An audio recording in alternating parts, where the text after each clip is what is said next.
So if you guys use tubs or rubs to keep some of your animals in and you think that's a bit bland, I want to add some enrichment, this video is for you. We're going to talk loads of different ways that you can add enrichment into your tubs. Now me personally, I do keep some animals in tubs. Down here on the floor right now I've got a load of baby boa constrictors. Over there on top of the viv just there you can see we've got a scorpion. We have got a rack system down there, that's got a few different things in it. We've got dubia roach colony in a rack system. So let's run through a couple of different ways to add some enrichment into these tubs. Now I already add some enrichment into the tubs. I'm going to show you my scorpion's enclosure right now. There's my scorpion's enclosure, giant Vietnamese scorpion. Now he's got a little bit of enrichment, a hide, water dish, but he hasn't got much more. So in my eyes, enrichment is massively important. I recently seen a video from an extremely big reptile keeping YouTuber, reptile breeding YouTuber, sorry, and he's going on about enrichment and all this sort of stuff. And I'm sat there thinking, hold on, I've gone with times. A lot of people are keeping them in rubs at the bare minimum essentials, and I do it myself. But then I've done some digging, I've done some research, and I've discovered videos like this.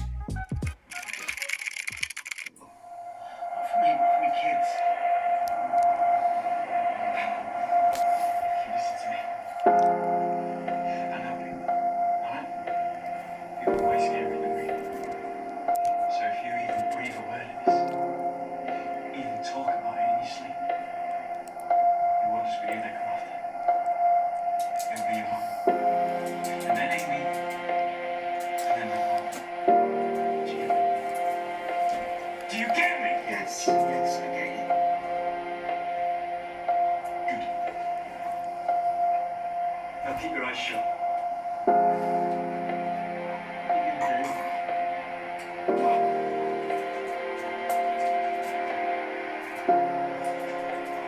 And this. And this.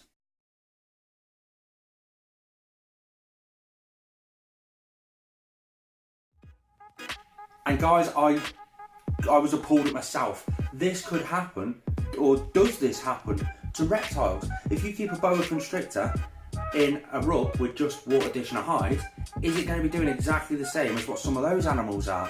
They're going clinically insane, just walking around and around and around their cage. Then I started to look into zoos and how they add enrichment and stuff like that, and I've saw loads of ways. If I had the money, I'd be doing a lot of that sort of stuff. However, I don't have the money. I'm skint. So we're going to, in this video, we're going to look around my house, my reptile room, everywhere else, and just see what scraps we've got lying around that we can add into these enclosures to add a bit of enrichment. Maybe add some climbing stuff, maybe add some more tunneling hides and stuff like that. Let's see what we come up with, because I don't know what I'm going to do. I'm just winging this video. Let's see where we end up. So in this video, I'm going to concentrate on two tubs that I've got. One is my male leopard gecko, my breeder male leopard gecko, and two is one of the baby boa constrictors that I'm thinking of keeping for myself. Let's see where we end up. Now firstly, I just want to point out that all those symptoms we saw in the videos, the animals going absolute stir crazy, I've not seen that or any of that sort of behaviour in any of my animals, but enrichment can't be a bad thing, can it? So this is the tub for my male breeder leopard gecko. There he is underneath the main hide now, and the hide, believe it or not, is simply you go to hospital and you're going to throw up and they say, yeah, throw up in this tub. That's just one of them with a hole cut out. It's on top of the hot side, there's a heat mat underneath him. He's got his moist hide, which is that tub there, a cold hide, food and water. That is it in there. Now I want to add enrichment into that, maybe something to climb on. I cannot put any substrate in there simply because he's a male breeder. And obviously his hemipenes come out. I don't want any substrate to be sucked up into them this time of year because it is breeding season. But I'm sure we'll have a look around and see what we can come up with for him. But the next one, guys, is even worse. It's just a water dish newspaper substrate, the baby boa constrictor. Let's start with him. There's the before shot of him anyway, a water dish and newspaper, just like I said.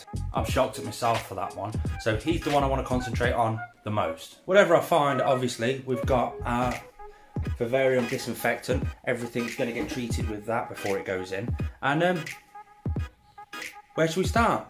Living room? Welcome to my a la paradise living room. It's not great by any means, but it does the job. I can sit on the sofa, slob out and have a beer. That's all I really need it for. But the first thing I've had a look at already is on top of Rosie's Viv, this little tub. It keeps a few of my lip piercings in and stuff like that. Let's get that down over here. So that might work if I prop it up like that, bit of a hide thing. No, oh, I don't know. That doesn't really look too promising. But let's keep moving. What about that tube over that back corner there? Now, it's just a tube. I can cut a piece of that off and you can go in and out of it and round it and stuff like that. That might work. I've got this, it's just an old box, an Aspire box. I can cut a couple of big holes in it and you can go in and around and up and over. I found this little crockery plant pot thing. I don't know what I could use that for, maybe like that, and you can crawl around it and up and over it. Yeah, I can even stick it down with a succulent plant or something inside it. You can crawl up and on it and over it and all that sort of stuff. There are options, but I'm still not massively satisfied. I have got some polystyrene here, styrofoam, whatever you want to call it. Maybe that I could make something with that. Into the kitchen, and what about one of them? A bauble. That'll give him something to play with. So I've got a few little bits and pieces, but again, I'm not massively satisfied. I'll put them down and we'll have a look. I mean, I've got an absolute ton of leaf litter, that might come into play. I've got a load of substrate, that could work. I've got some hides as well. Again, only Bodget and Scarpa sort of hides. I've got an awful lot of corkbark, little bits and pieces inside the leopard gecko's enclosure. So I could get one of them maybe. Again, nothing massively satisfied. I'm going to go for a dig. So down this bottom corner, I have got tubs of just junk. I mean, up here we've got cocoa bricks, so I've got substrate sorted, that's okay. I've got some spare water dishes, so I don't know, maybe I could tip that one upside down and it could use that. I'm not too sure. Ooh, fake plant. Not a bad idea. But in here, we have got some old fish tank sort of plants. That'll be a good idea as well.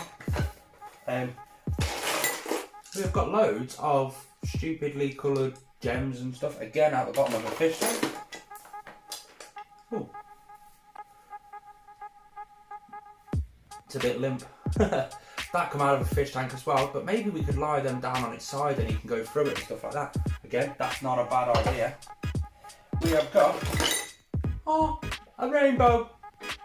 You might like that as well actually, so I'll get that out. But again, enrichment's not just for the animal, it's for your pleasing eye as well. So you can look at it and go, yeah. I've got a vent. I didn't know I had that spare vent, but that can go up there with their spare. That can go up there with those spare vents. Maybe I can add him a little moist hide in. See if he can go in and coil up around and it'll help with a bit of shedding and stuff like that. That might work. I'll keep it out anyway, just to be safe. But right, I'm going to use some of these stones as well. Just because, why not? But like I say, now, right this second, I'm going to be concentrating on the boa. So, right, let's see where we end up. Make some substrate up, get that in, and see what happens. This is what I've ended up with so far. We've got this hide thing, which I'm thinking that might go quite well with the leopard gecko. A little bit of cork bark, all these little random bits, a few stones. I've got a moist hide here. If I do use that, I'm going to have to properly scrub it. Another fake plant and this funky fake plant, and some cocoa fibre substrate. You know what, guys? I'm going to use this thing as a hide. Check it out. It's not too bad. It's going to be awkward to clean, but it's not too bad.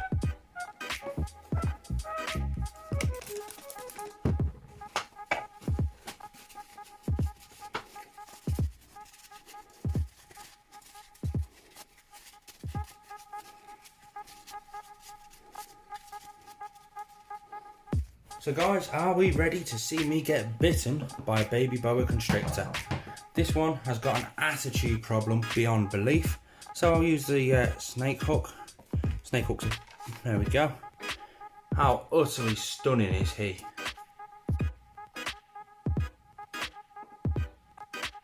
But while that one's out having a stretch, we're going to work on this. Let's get his water bowl out and his newspaper out. We're going to do this quite quick because he is out, he is having a stretch, he is eyeing me up. And we'll drop some substrate in there for him. Again, this is just cocoa fibre substrate. I don't want it too deep over the hot side, so we'll go like that. Plus this will acclimatise him. He's on a heat cable at the back corner there, so it will go that way. I will stick this in the back there, back corner just there as a hide. I will stick this piece of cork bark just there, so he's got another hide under there, which I'll link out in a minute. Then his water dish, which I'll fill up in a minute, but that can go down this back corner just here because it's the coldest part. I'll get rid of some of that substrate because it's uneven. There we go. Separate that out. I'm doing this while keeping an eye on the actual snake because there's snakes now coming around the tripod. The tripod now belongs to the boa constrictor. If you've got a name for this one, stick it down in the comments, let me know. I'm going to stick, shall we stick that just there? Just because it's hilarious. Just like that, add a bit of substrate around it to stable it off because chances are he's going to climb it. Drop some down there to help stable it. As you can tell, a little bit of leaf litter there for him. Pack it down just to help it with the stability. And what else next?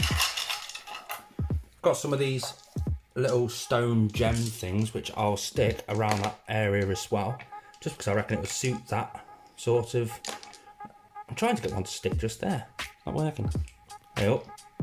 He's coming at my face now. He looks so cute, this boa. I've really got a soft spot for him. But there we go, we'll stick that just there like that. And, right, so we've got this little stupid plant thing here. You might like the actual different texture on that. It's looking a bit colourful, I know that. But, it's not too bad.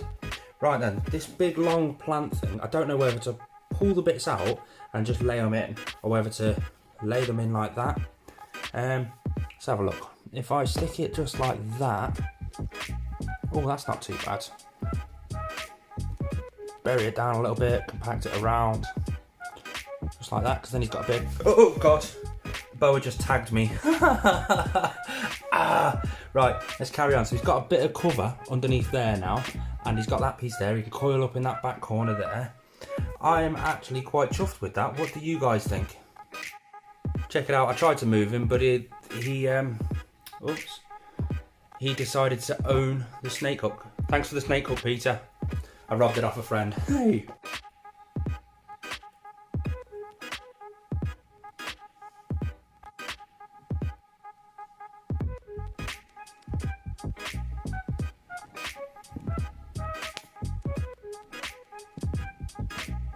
Let me know in the comment section what you guys think of that. And the joy is we're still left over with loads of bits and pieces as well, so that we can do the male leopard gecko as well. Shall we put this boa constrictor back in the little enclosure and just see what happens, see what he thinks of it. This is probably the first time he's ever had substrate in his life, so we'll see. We won't really know how he's properly going to have taken it until it comes around to feeding day, whether he feeds or whether he doesn't.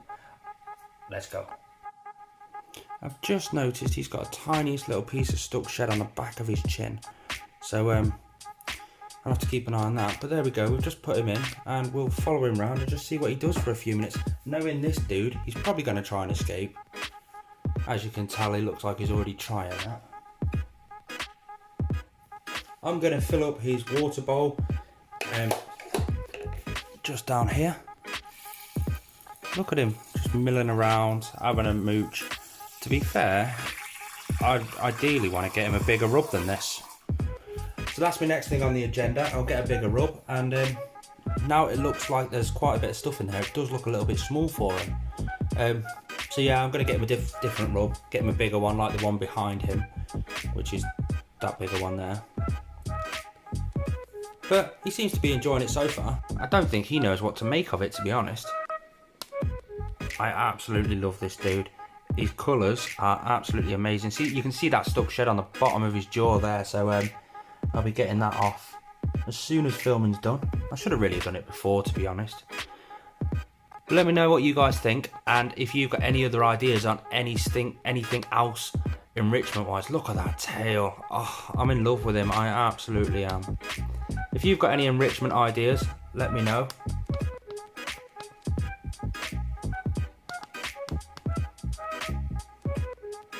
No, he's trying to escape. Ha.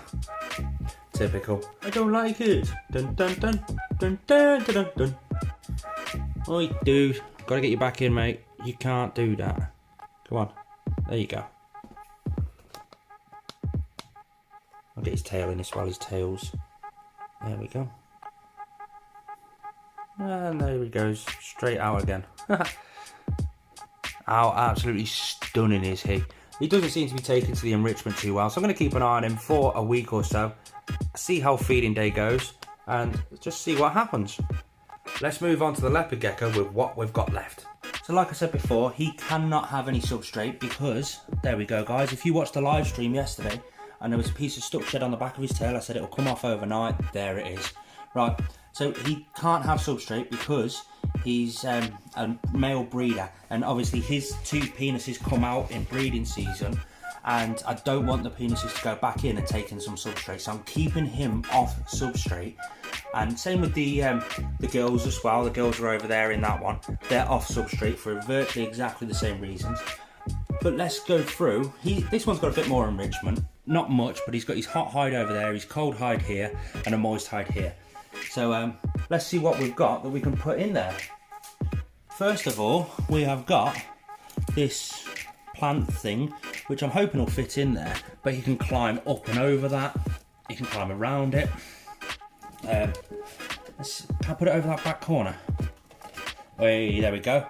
That's in there. Well, that's quite good because it gives him shelter underneath on the hot spot, and he can climb up and over it. I don't know how he's going to take to this, but we've got it left, so we'll just clean out some of the stuff that I've missed off it, and we can put this just there. Again, oh wait there, it's leaning, so I'll put it there. Again, he can still get into his moist hide, which I'm going to spray down while I'm here. There we go. And he's got his cold hide here, his water and his food. But what else can I put in there? I wonder if he would appreciate some leaves. Dropping some oak leaves around there, over the top of the hide, just there. Adds a bit of cover inside the hide, so to speak. Plus it's a different texture for him to walk on, so we'll do that. What else shall we do? So now I've got these little gems, but I'm not sure if he'll try and ingest them. Not 100% sure. So I'm not going to do it. If you're not sure, don't do it. You know what guys, I think I'm just going to leave it as that and watch him explore. There's not a lot in there, but it does look a hell of a lot better. He's got a lot more surface area as well, if you think about it logically, because he's still got the normal stuff he had underneath that back corner, but he can also climb on top of it as well. Same over there. Up here it's all different textures for him. That also covers the moist hide. It makes it darker inside because there's no light getting inside. It's always dark anyway because it's in the rack system. But I'm going to leave him like that and just see how he gets on. And straight away he's gone over into that back corner, just probably exploring, seeing what's what, all that sort of stuff. He's throwing absolutely no threat poses, no aggression. He's running around using his Jacob's gland and having a good old sniff around. But at the minute I'm more than happy with how it's gone so far. Let me know in the comment section what you guys think. Hit the thumbs up if you like this idea, and let me know if you've got any other enrichment ideas that I can use with some of my animals, because I am absolutely appalled with myself for not doing this sooner. But let's put him back in and let him settle in. So that's the boa's tub and the leopard gecko's tub complete to an extent. Obviously if I see something else, I'll grab it for him, all that sort of stuff. I'm more knowledgeable now on that subject now I've done all this research, and it's amazing how bad it was in the first place. But they all seem to be milling around quite nicely now. Check out what the boa's doing right now. He's looking at the hide thinking, shall I go in? Shan't I go in? All that sort of stuff. Remember, to having pets, we want to give them the best life possible, not the worst life. Why would we want to cage them up? Which, if you think about it, that's exactly what we're doing. So to add them as much enrichment as possible, it can only be a good thing, can't it? It can only be a good thing. And let me know what you guys think. If you've enjoyed the video, hit the subscribe button, it's the big black one just here. And then if you want to watch a video on how to breed your own dubia roaches, click that video. And if you want to learn how to set up your own dubia roaches, click that video down there. Peace out guys.